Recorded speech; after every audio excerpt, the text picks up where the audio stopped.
हा आज निबंध लिहायचा आपल्याला हिवाळा या विषयावर. हिवाळा ऋतू.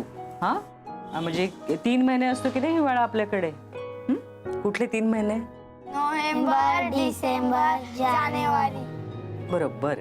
आता तुमच्या मनात काय येतं हिवाळा म्हटल्यावर? ते लिहून काढायचं आणि चांगलं अक्षर काढायचं. हा लिहा बरं, सुरुवात करा, मम्मी मदत करेन. हा आई आई काय झालं? लक्ष कुठे? सरे नची कुणावर गेलाय गो? हा आता हे काय मध्येच? सांग ना. तू सांग. माका काय कळण्यात नाहीसा झाला. म्हणजे आता जावई बापू कसे एकदम शूरवीर, आपल्या बब्बर शेर सारखे, आणि हा नची एकदम बुळा, अगदी गरीब गाय. गाय पण जाऊ दे, शेळी मेंढी सुद्धा. का ग? अगो का काय ह्या का ना काय सुचतच नाही. म्हणजे एखाद्याचा जाब विचारावा, एखाद्याशी भांडावं तर काय नाही. कोणी कान भरले समजा तर त्याची शहानिशा करून मग बोलावं ना, ते पण नाही.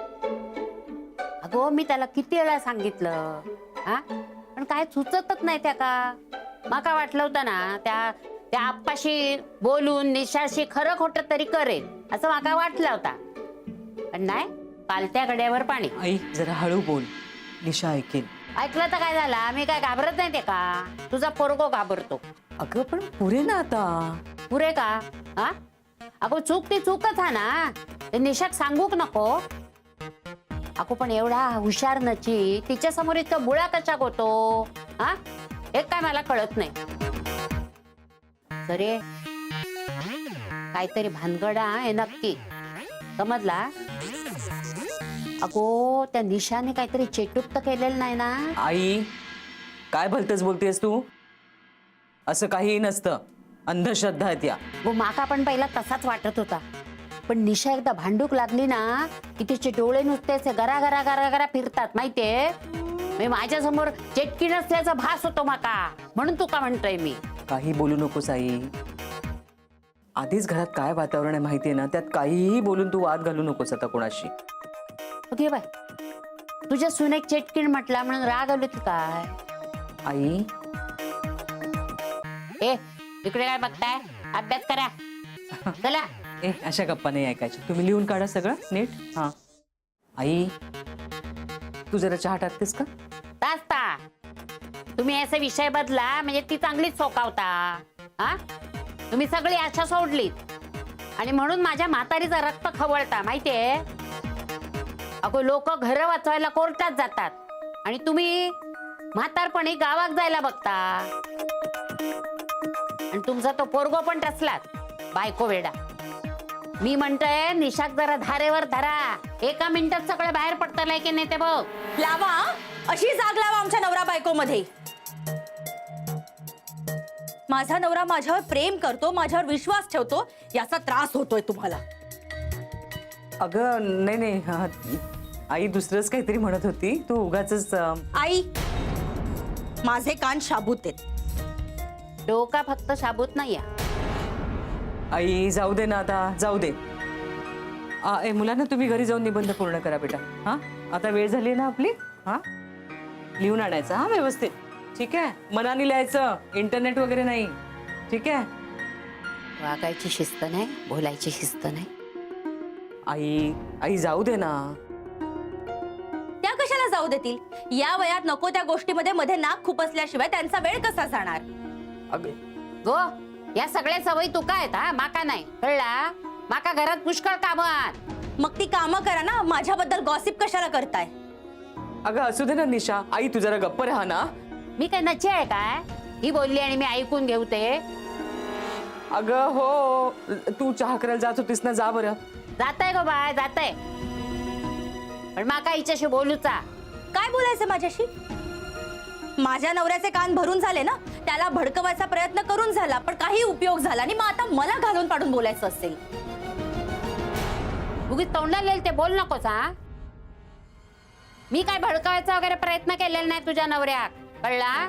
उलट त्याचं डोकं ताळ्यावर येईल असं बघत होतोय मी. त्याला तुझ्याशिवाय सगळा जग चुकीचा वाटता. मग त्या का कोणी समजायला नको. कुक्कुला बाळ नाहीये समजवायला. पण मी चुकीची असं गृहीतच धरून चाललायत तुम्ही. अगं नाही गनिशा, पुन्हा सांगते मी, तसं काही नाहीये. आई तसंच आहे, पण लक्षात ठेवा तुमची सुद्धा मुलगी सासरी आहे. तिच्या सासरच्याने तिला जर असा त्रास दिला तर मी तर म्हणते देतीलच तिला त्रास. तुमच्या कर्माची फळं तिला भोगावी लागतील. अगं नको असं अभद्र बोलूस. शाप आहे माझा गौरीला, भोगावंच लागेल तिला.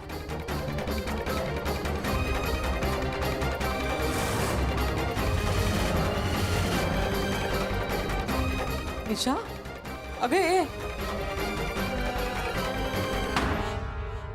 काय बाई हा का, हा कोण? हा असं का बोलून गेली आहे का ती? माझ्या गौरीला म्हणे अगो हे बघ, तसं काय होतलं नाही, कळला? हा ती काहीतरी बोलताना तू काय लक्ष देतच नाही सर? हे बघ, आपण तिचा काय वाईट केला काय? नाही ना, उलट तिनेच आपला वाईट केला, कळला? आणि त्याची ती फळं भोगतली. गौरीला काय त्रास होणार नाही. हा चिपरव.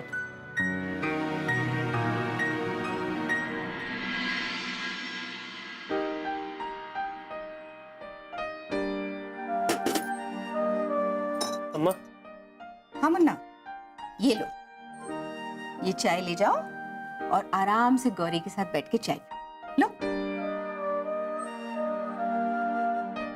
अम्मा आप नाराज तो नहीं है ना हमसे? नहीं मुन्ना, हम बिल्कुल नाराज नहीं हैं. बस तुम हमारे रीति रिवाजों के साथ कोई खिलवाड़ मत करना, बाकी हमें कुछ नहीं चाहिए. जी, ध्यान रखेंगे हम. खुश रहो, जाओ.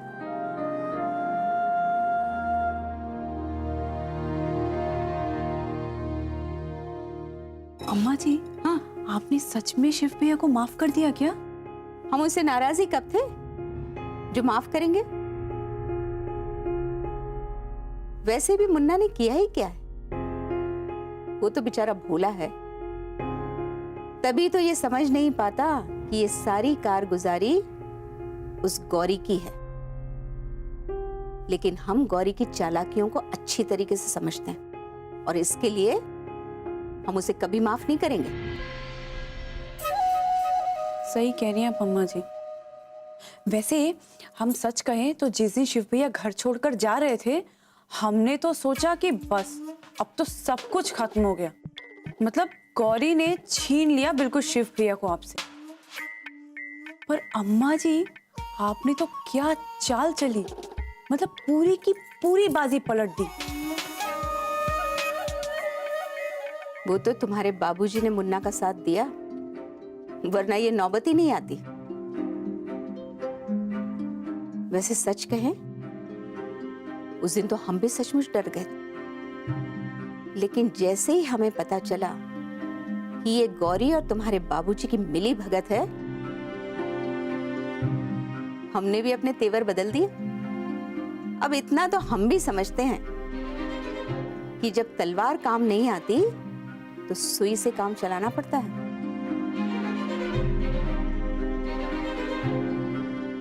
बस हमने भी वही किया.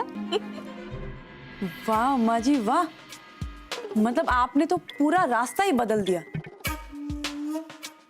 मतलब अब तो किसी को शक भी नहीं होगा कि आप आगे क्या चाल चलने वाली हैं. पहली बार तुम्हारी कोई बात समझ में आई है.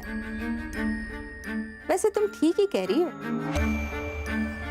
रास्ता हमने बदला जरूर है, लेकिन मंजिल अभी भी वही है. गौरी को उसके आई बाबा के पास मुंबई वापस पहुंचाना.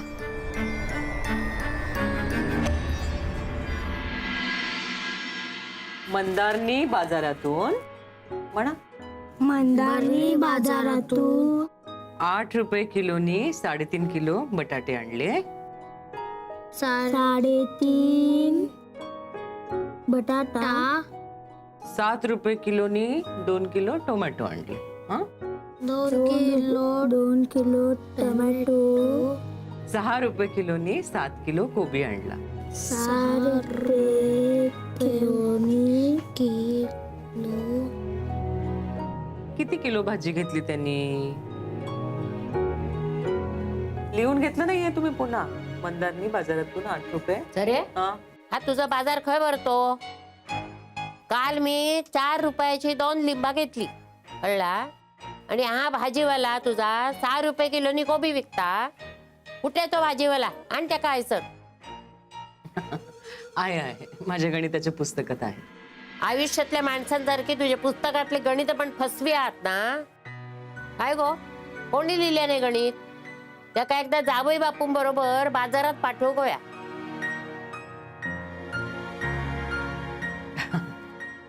हल्ली हे कुठे जात आहेत बाजारात?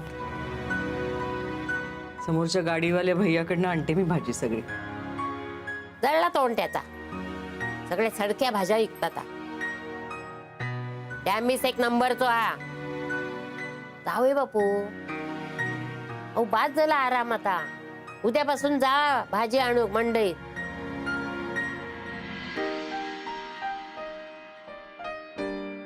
जावई बापू बोलत का नाही तुम्ही? काही तोंडात काय चॉकलेट बिकलेट ठेवलात की काय? अहो बोला काहीतरी. तुम्ही गप्प झाल्यापासून ना खिडकीचे आणि दरवाजाचे बिजागर बोलूक लागल्यात. आमका तेल द्या करून. तुम्ही कायच बघत नाही. तो मिक्सर 8 दिवस झाले जाम झाला. तुम्हाला सांगून सांगून थकलंय मी, पण तो पण दुरुस्त करत नाही तुम्ही. अहो तुमचा लाडका एवढा रेडिओ, तो पण काय वाजत नाही. तिकडे पण काय बघत नाही तुम्ही. कायच नाही काम करत. काय झाला काय तुमका? पिशवीत घालून ठेवा, दुकानात देईन दुरुस्तीला. अरे देवा, अहो तुम्ही याच्या अगोदर हे सगळे कामं करत होतात ना घरी, मग आता दुकानात कशात? बिघडलेलं स्वतः दुरुस्त करायला गेलं की आणखीनच बिघडतं. आधी सगळ्या वस्तू आपल्या होत्या, माझ्या होत्या. आता सगळं बदललंय. आधीच मी बरंच काही बिघडवून ठेवलंय. आता नको. जे शिल्लक आहे ते जपायला हवं. तुम्ही काहीच बिघडवलेलं नाहीये. उगाच स्वतःवर घेताय सगळं. जिने सगळं करून ठेवलंय ती मजेत आहे ना. नाही गो सरे, तिची पण देवानी झोप उडवली माहितीये तुका? कळला? माकड झाला तिचा. ते तिने जे काय काळे पैसे घेतले होते ना, 1000 आणि 500, ते सरकारने बंद केले आहात.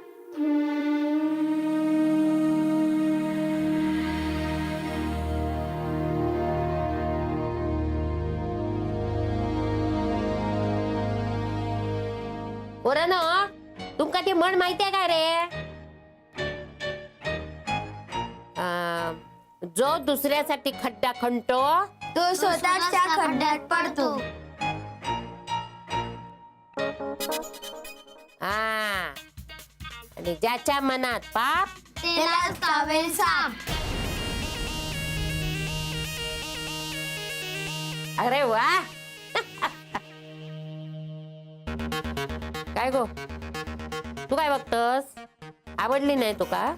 अगो बाकीच्या म्हणी आता जुन्या झाल्या, नवीन करायला नकोत काय?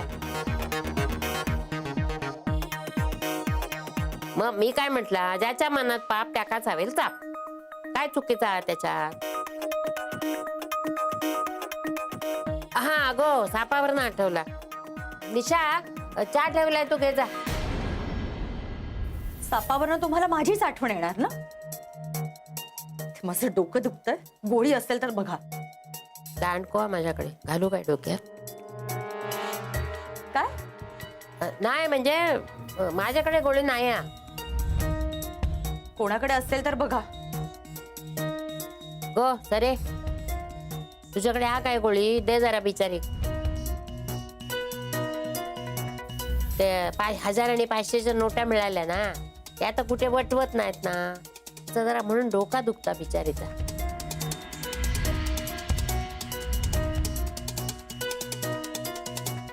आप्पाकडून सगळा काळा पैसा घेतल्या ना, तो सुद्धा 1500 मध्ये.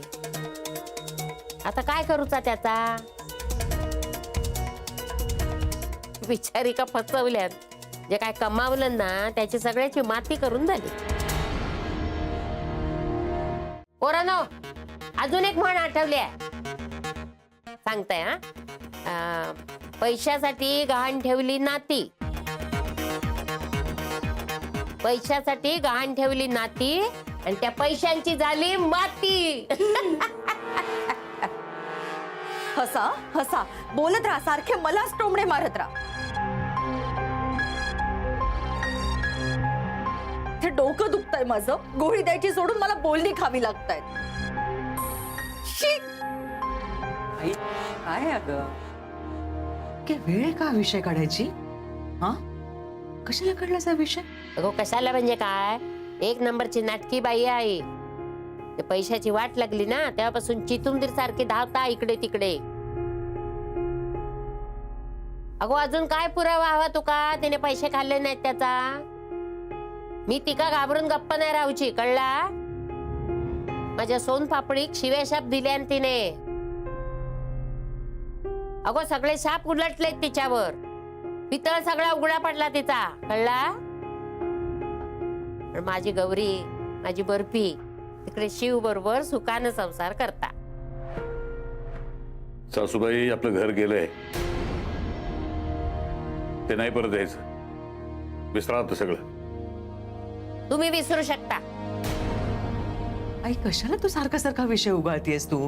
हे बघ, मनस्तापाशिवाय काहीही मिळणार नाहीये. आता नोटा बंद होऊन इतके दिवस झाले ना, ती शांत आहे ना अजून?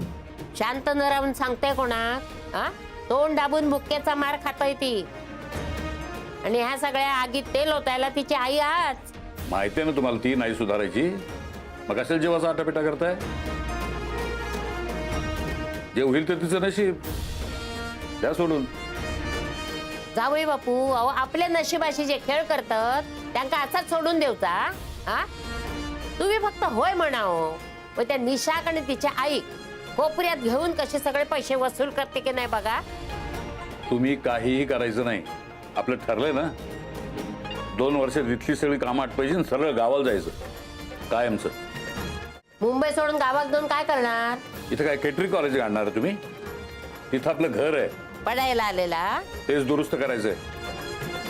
आज रात्रीच गावाला चाललंय, बसचं तिकीट काढलंय. आधी बघून घेतो काय काय बांधायचंय. 2-4 महिन्यात पैसे आले की काम सुरू करू. अहो तुम्ही त्या निशा समोर हात टेकलात ना, म्हणून माजली आहे ती निशा. आई आता पुरे ना, पुरे प्लीज, पुरे आता. मुलं आहेत समोर, शांत राहा. आणि मला ना कंटाळा आलाय या विषयाचा, खरंच. नाही, तुम्ही तयारी करा गावात जायची, पण जोपर्यंत मी निशाक वटणीवर आणूची नाही ना, तोपर्यंत मी हैसून हलणार नाही.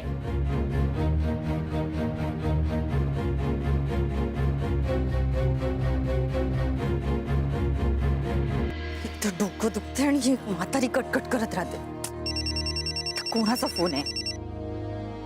आई कशाला फोन करतेय? आई बोल, काय झालंय? निशा, निशा तू असशील तशी इथे निघून ये. निशा खूप गोंधळ झालाय ग, मला काही सुचत नाहीये. आभाळ कोसळलंय आपल्यावर निशा. आई आई एक मिनिट, नीट सांग काय झालंय? निशा, आपण बिल्डरला जे जागा घेण्यासाठी पैसे दिले होते बघ. हो, त्याने हॉल आणि किचनच्या मध्ये ती भिंत पाडली का? हे बघ, मला ती भिंत नकोय. निशा, तो हॉल, ती भिंत सगळं विसर तू. अगं त्याने सगळे पैसे जसेच्या तसे आपल्याला आणून दिलेत. काय? पैसे परत देऊन दिला? का पण? अगं 500 आणि 1000च्या नोटा आता बंद झाल्यात ना, तर तो म्हणतो की त्याला ब्लॅकचे पैसे नकोयत, व्हाईट हवाय पैसा सगळा, चेक आणून द्या म्हणतोय तो. वेडा आहे का तो? त्या नोटा बंद व्हायच्या आधी आपण त्याला पैसे दिलेत ना, आता नोटा बाद झाल्या, त्याला आपण काय करणार आहोत? अगं हो निशा, मी त्याला हे सगळं सांगितलं, सगळं समजावून सांगितलं, पण त्याला आता ब्लॅकचा पैसा नकोय. आणि ब्लॅकचा पैसा देताना आपण सुद्धा त्याच्याकडनं काहीच लिहून घेतलं नाही, हो की नाही? मग आता त्याचाच फायदा घेतलाय त्याने सगळा. आई, आता या 70 लाखाचं काय करायचं? मला ते काय माहित नाहीये निशा, तू ताबडतोब इथे निघून ये. माझा जीव खूप घाबरतोय. आई तू फोन ठेव, मी येते. काय कटकट आहे आता ही.